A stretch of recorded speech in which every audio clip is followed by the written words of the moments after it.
Chapter 19. So then Pilate took Jesus and scourged him.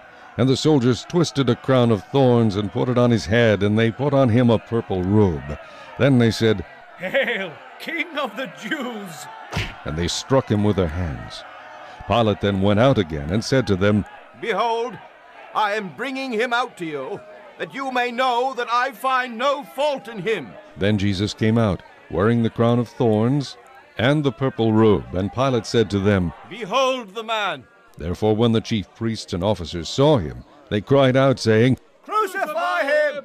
Crucify him!" Pilate said to them, "You take him and crucify him, for I find no fault in him." The Jews answered him, We have a law, and according to our law he ought to die, because he made himself the Son of God. Therefore when Pilate heard that saying, he was the more afraid, and went again into the praetorium, and said to Jesus, "Where are you from?" But Jesus gave him no answer. Then Pilate said to him, "Are you not speaking to me? Do you not know that I have power to crucify you and power to release you?" Jesus answered, You could have no power at all against me unless it had been given you from above. Therefore the one who delivered me to you has the greater sin. From then on Pilate sought to release him, but the Jews cried out, saying, If you let this man go, you are not Caesar's friend. Whoever makes himself a king speaks against Caesar. When Pilate therefore heard that saying, he brought Jesus out and sat down in the judgment seat in a place that is called the Pavement, but in Hebrew, Gabbatha. Now it was the preparation day of the Passover, and about the 6th hour. And he said to the Jews, "Behold your king!" But they cried out, "Away with him! Away with him! Crucify him!" Pilate said to them, "Shall I crucify your king?" The chief priests answered, "We have no king but Caesar." Then he delivered him to them to be crucified. Then they took Jesus and led him away. And he, bearing his cross, went out to a place called the place of a skull, which is called in Hebrew Golgotha, where they crucified him, and 2 others with him, one on either side, and Jesus in the center. Now Pilate wrote a title, and put it on the cross, and the writing was, Jesus of Nazareth, the King of the Jews. Then many of the Jews read this title, for the place where Jesus was crucified was near the city, and it was written in Hebrew, Greek, and Latin. Therefore the chief priests of the Jews said to Pilate, "Do not write the King of the Jews, but he said, I am the King of the Jews." Pilate answered, "What I have written, I have written." Then the soldiers, when they had crucified Jesus, took his garments and made 4 parts, to each soldier a part, and also the tunic. Now the tunic was without seam, woven from the top in one piece. They said therefore among themselves, Let us not tear it, but cast lots for it, whose it shall be. that the scripture might be fulfilled, which says, They divided my garments among them, and for my clothing they cast lots. Therefore the soldiers did these things. Now there stood by the cross of Jesus his mother and his mother's sister Mary, the wife of Clopas, and Mary Magdalene. When Jesus therefore saw his mother, and the disciple whom he loved standing by, he said to his mother, Woman, behold your son. Then he said to the disciple, Behold your mother. And from that hour that disciple took her to his own home. After this, Jesus, knowing that all things were now accomplished, that the scripture might be fulfilled, said, I thirst. Now a vessel full of sour wine was sitting there, and they filled a sponge with sour wine, put it on hyssop, and put it to his mouth. So when Jesus had received the sour wine, he said, It is finished. Bowing his head, he gave up his spirit. Therefore, because it was the preparation day, that the body should not remain on the cross on the Sabbath, for that Sabbath was a high day, the Jews asked Pilate that their legs might be broken, and that they might be taken away. Then the soldiers came and broke the legs of the first and of the other who was crucified with him. But when they came to Jesus and saw that he was already dead, they did not break his legs. But one of the soldiers pierced his side with a spear, and immediately blood and water came out. And he who has seen has testified, and his testimony is true, and he knows that he is telling the truth, so that you may believe.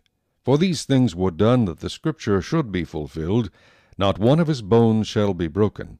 And again another scripture says, They shall look on him whom they pierced. After this, Joseph of Arimathea, being a disciple of Jesus, but secretly, for fear of the Jews, asked Pilate that he might take away the body of Jesus. And Pilate gave him permission, so he came and took the body of Jesus. And Nicodemus, who at first came to Jesus by night, also came, bringing a mixture of myrrh and aloes, about 100 pounds. Then they took the body of Jesus and bound it in strips of linen with the spices, as the custom of the Jews is to bury. Now in the place where he was crucified there was a garden, and in the garden a new tomb, in which no one had yet been laid. So there they laid Jesus, because of the Jews' preparation day, for the tomb was nearby. Then Pilate took Jesus and had him whipped. The soldiers made a crown out of thorny branches and put it on his head. Then they put a purple robe on him and came to him and said, "Long live the King of the Jews." And they went up and slapped him.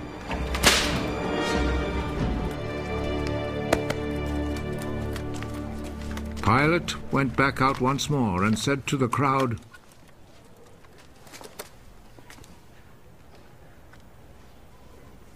"Look, I will bring him out here to you, to let you see that I cannot find any reason to condemn him.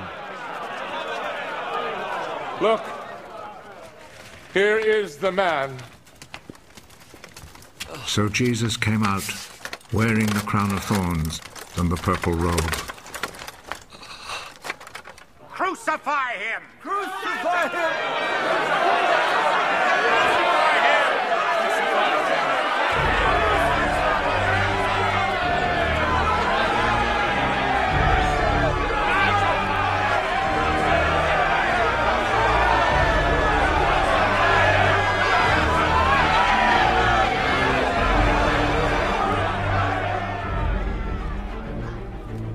You take him then, and crucify him. I find no reason to condemn him. We have a law that says he ought to die, because he claimed to be the Son of God.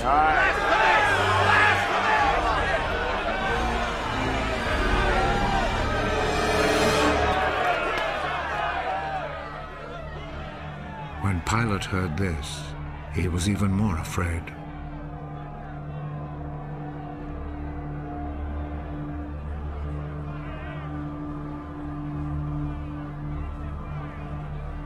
He went back into the palace and asked Jesus, Where do you come from?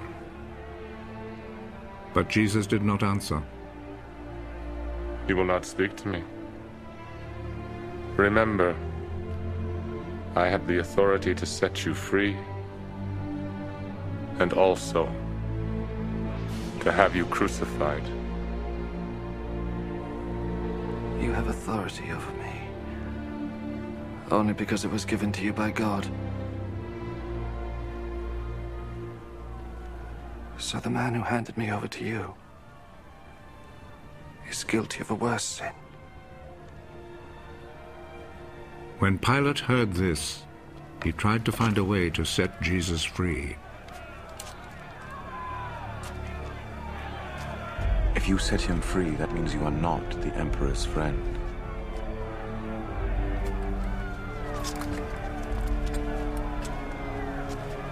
Anyone who claims to be a king is a rebel against the Emperor.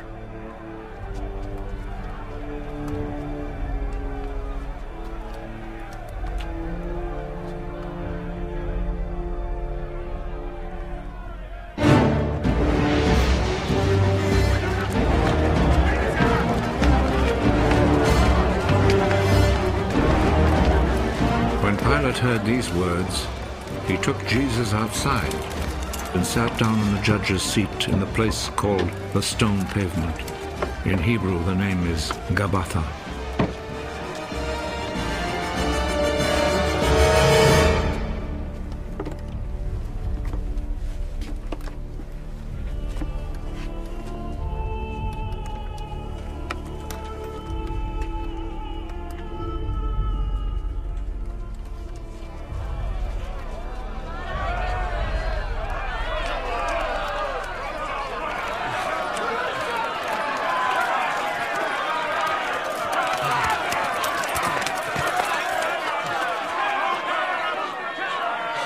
It was then almost noon of the day before the Passover.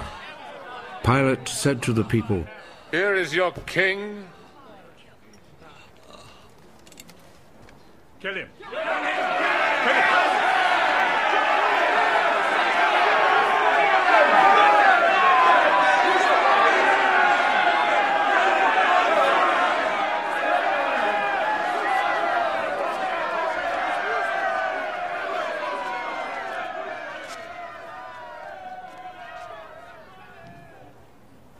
Do you want me to crucify your king? The only king we have is the emperor. Then Pilate handed Jesus over to them to be crucified.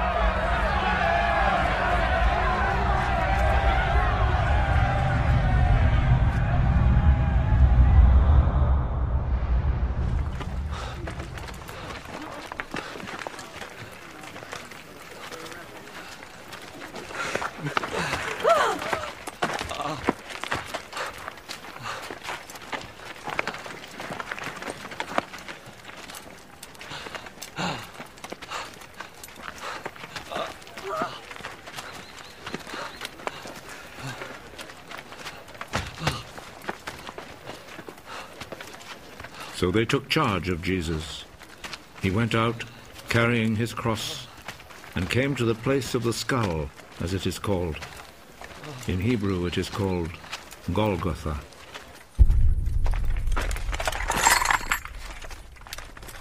There they crucified him, and they also crucified 2 other men, one on each side, with Jesus between them.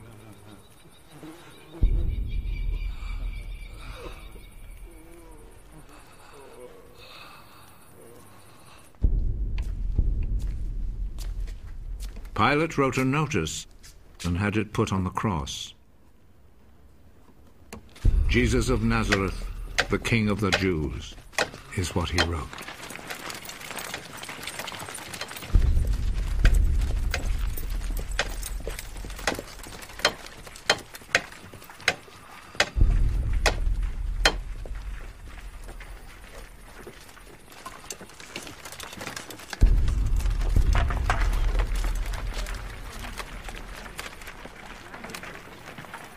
Many people read it, because the place where Jesus was crucified was not far from the city. The notice was written in Hebrew, Latin, and Greek. The chief priest said to Pilate, "Do not write the King of the Jews, but rather..." This man said, "I am the king of the Jews." What I have written stays written.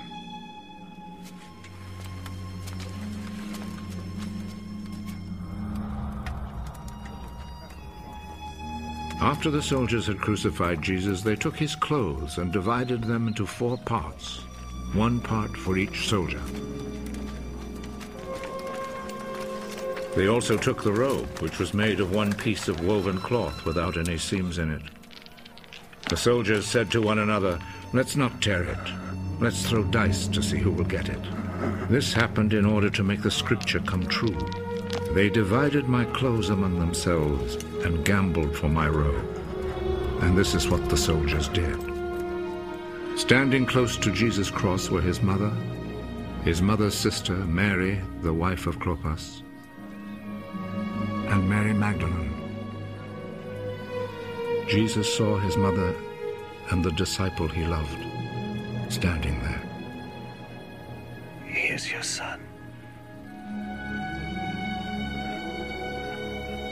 Then he said to the disciple, "She is your mother."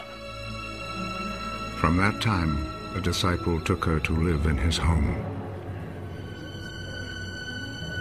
Jesus knew that by now everything had been completed. And in order to make the scripture come true, he said,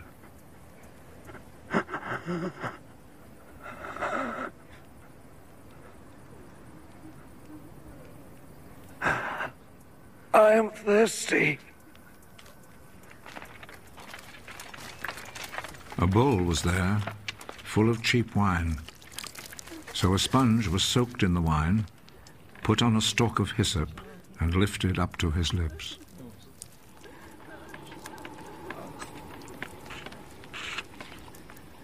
Jesus drank the wine.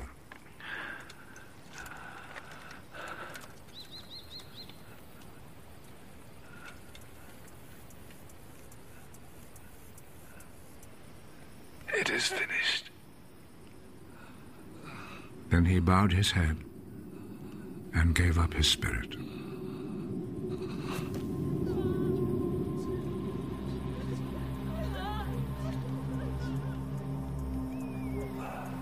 Then the Jewish authorities asked Pilate to allow them to break the legs of the men who had been crucified and to take the bodies down from the crosses. They requested this because it was Friday, and they did not want the bodies to stay on the crosses on the Sabbath, since the coming Sabbath was especially holy. So the soldiers went and broke the legs of the first man, and then of the other man who had been crucified with Jesus. But when they came to Jesus, they saw that he was already dead, so they did not break his legs. One of the soldiers, however, plunged his spear into Jesus' side.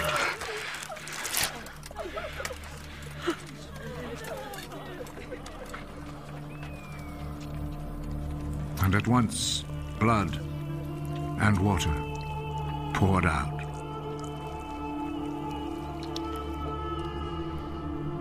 The one who saw this happen has spoken of it, so that you may also believe. What he said is true, and he knows that he speaks the truth. This was done to make the scripture come true. Not one of his bones will be broken. And there is another scripture that says, people will look at him whom they pierced.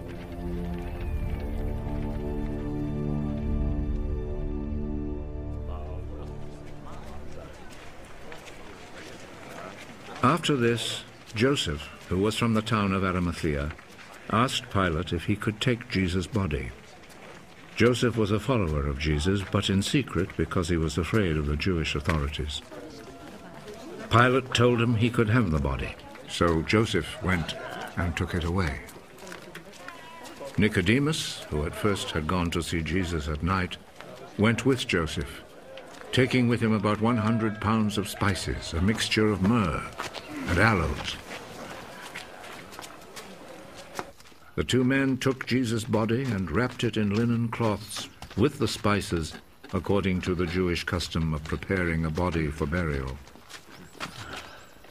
There was a garden in the place where Jesus had been put to death, and in it there was a new tomb where no one had ever been buried. Since it was the day before the Sabbath, and because the tomb was close by, they placed Jesus' body there.